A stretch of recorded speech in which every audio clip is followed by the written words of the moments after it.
Hello everybody, here's the first video of the class. We're going to talk about exponent laws. I imagine for most of you this is a review. Hopefully it's still useful, and if not, make sure to practice it a little bit more even. We're going to first look at whole numbers, so 1, 2, 3, etc.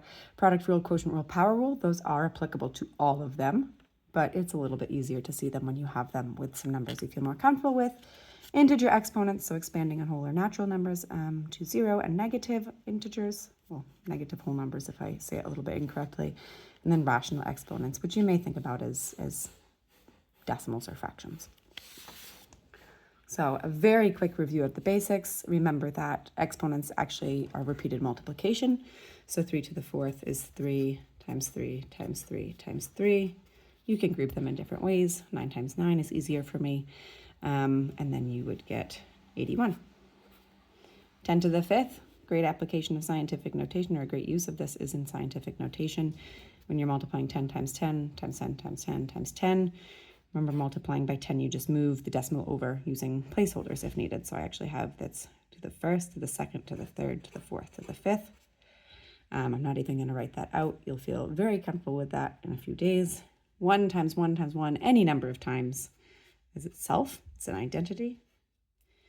And remember that when you have fractions, importantly in parentheses, this is touching the parentheses, so it's applying to both the numerator and the denominator. It is the 2/3, the whole thing cubed times itself 3 times, and we multiply straight across. 2 to the 3rd, 3 to the 3rd, 8 to the 27th. So you do apply it to both the numerator and the denominator. What's important to keep in mind, though, especially on your calculators, I see this mistake a lot. If you don't put it in with parentheses, what you actually are telling your calculator to do is to do 2 to the 3rd, which is 8, that's supposed to be an equal sign, over 3, which is obviously not the same thing.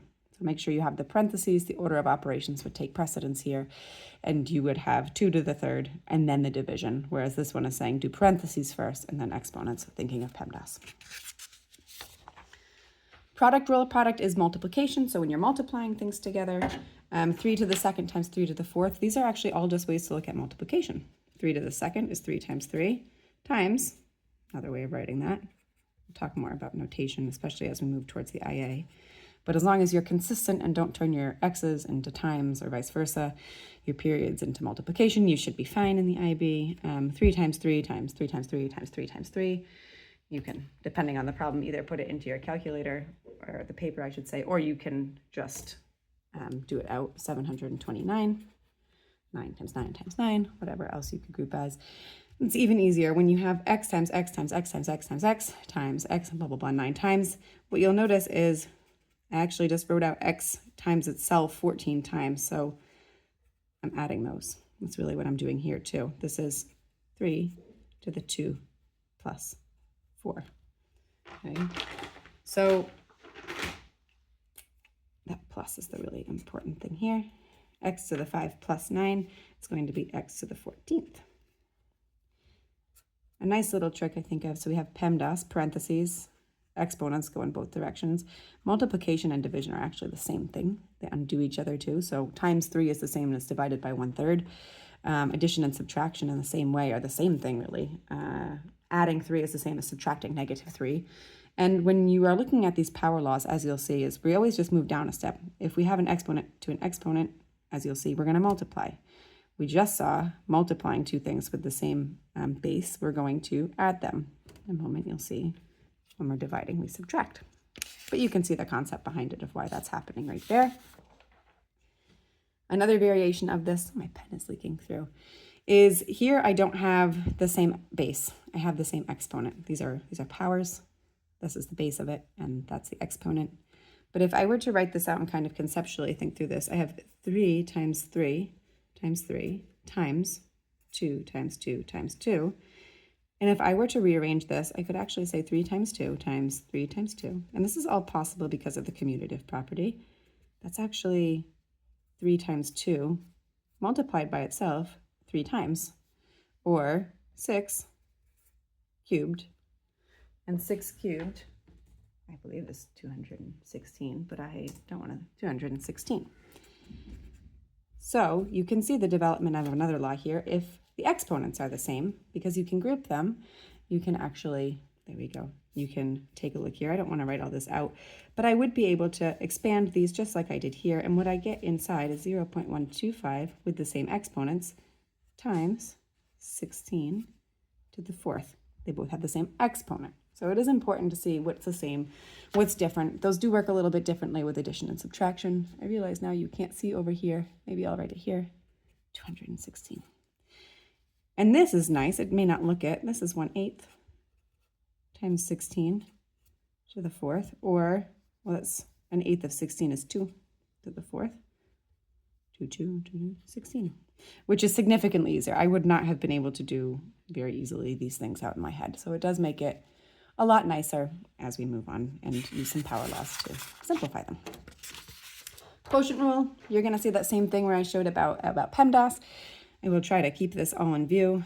If I were to do this one out, I will do one kind of obnoxiously, just so you see really the thinking behind it. That's 4, 5, 6, 7, 8, and I have 5. Remember that division undoes subtraction. I take that back. Here I am writing all these things. Division undoes multiplication. You do need to be careful, as I was thinking in my head, if you have some addition or subtraction in these, you need to be very careful about where you can cross things out and where not, where you can cancel. So, but I am multiplying by x and dividing by x, multiplying by x and dividing, and those are 1. You're multiplying by 1. So I can cancel these out. And what I actually get is I get x to the third. And as you can see, what we're actually doing, I'm dividing two things with the same base. So I'm doing x to the 8 minus 5. Okay, and x to the 8 minus 5, well, x to the third. So when you have something simple like this, again, be careful how that's put into terms.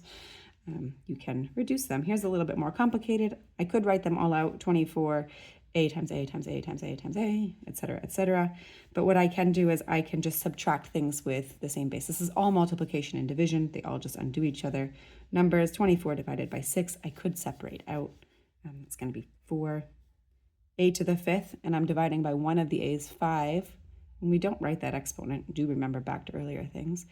5 minus 1 is going to give me an a to the 4. And b to the 4th dividing by b to the 3rd. I had 4, and I'm dividing by 3 of those, essentially. I only have one b. We don't write that exponent 1. Power rule. This is raising a power to another power. As we saw kind of moving down the step, the reason this works out is anything squared means times itself. We actually just have the product rule simplified. We saw we add those together. So that's x to the third plus, well, x to the 3 plus 3, or x to the 6th.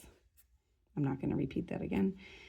With the power, the product rule, same thing here. It's this thing squared. We could do it with anything. I think I was being nice to myself and not having to write it out. We square each piece of this, each factor. So 2 squared is 4. A to the 8 squared. Remember, we then multiply them moving down in our PEMDAS. That's a to the 16th. And b squared is b to the 4th.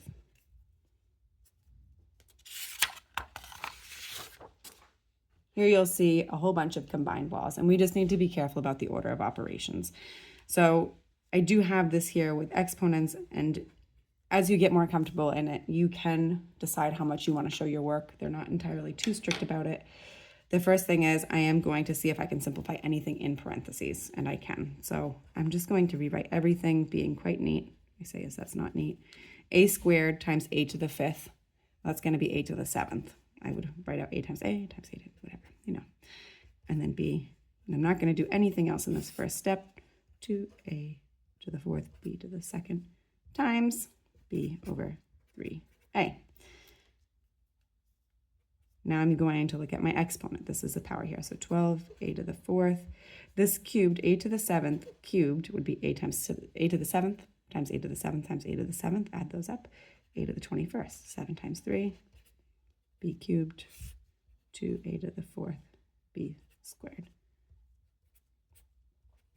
You could combine these fractions into one first. You could first simplify this and then do that. It really truly doesn't matter. I'm getting towards the end. So I may just consider this as 1 here and do it all together. So I have a to the 4th, a to the 21st. I'll add those because they're being multiplied, product rule. That's a to the 25th. Okay, a to the 25th on top.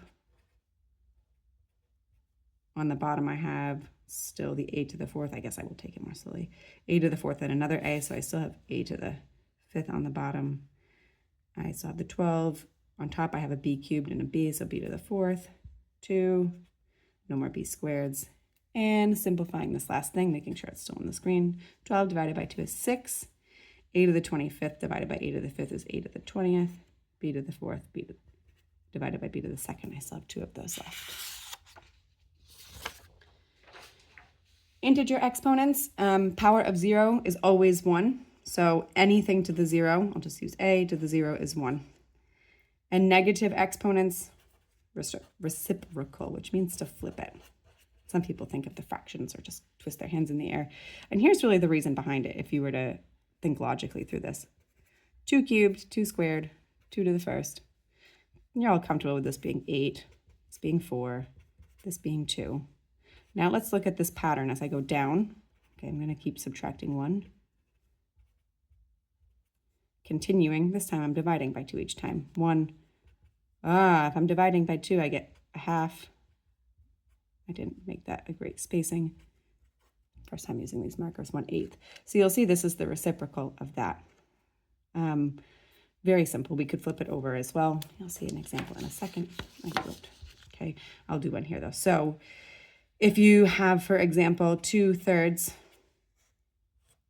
to the negative 3, well, that's the same thing. That negative is going to cause the reciprocal, which means flip it, essentially, and then make it positive. So 3 to the 3rd is 27. That's a 7. And 2 to the third is 8. And that works regardless of course, if you have variables or numbers that are fractions or whole numbers, whatever you would like to say. I'm going to skip that. Rational exponents, the very last thing. Rational exponents actually are roots. So 16 to the 1/4. Remember, they undo it. It makes sense if you were to try to build some identities and make them equal 1, where if you had 2 to the 4th to the 1/4, you would get back to 2 because of the laws that you just saw. So we have to make sure that this makes sense mathematically, and it does. What that actually means is that's the 4th root. We always look at the denominator of the exponent, and that tells us what root it is of 16. And this is saying what to the 4th is 16, 2. This right here, well, the half can also be written like that, right? And that's saying the square root, which we don't usually write the square of 9. What squared is 9? It's 3. Or -3 also. We could also consider -2 here. We'll get more into that as we look at quadratics. 25 to the 2/3, again, you could write it. Well, that's the cube root of 25 squared. You do have options. Exponents, regardless of which piece these are, both exponents, they're the same step in the order of operations. So you could do 25 squared and take the cube root of that. That's no fun. I actually think that I meant to write this as, I'm going to change this because that's not a nice problem to do. Let's pretend it was this. I'll get rid of that too. I mean, it's no problem to do it, but there's nothing nice that cubed is 25. What I was actually intending is saying, well, I want the square root of 25 and to cube it. You could cube it first, but that's a pain. The square root of 25, I could do at the same time. That's 5. I still haven't done this yet. So 5 cubed is 125. So it doesn't matter which thing you do first in the order of operations there because it is the same step. It will be up to you to use these laws as we move forward in things like scientific notation and, of course, simplifying expressions. And we will look at many, many more examples of exponents as we go forward.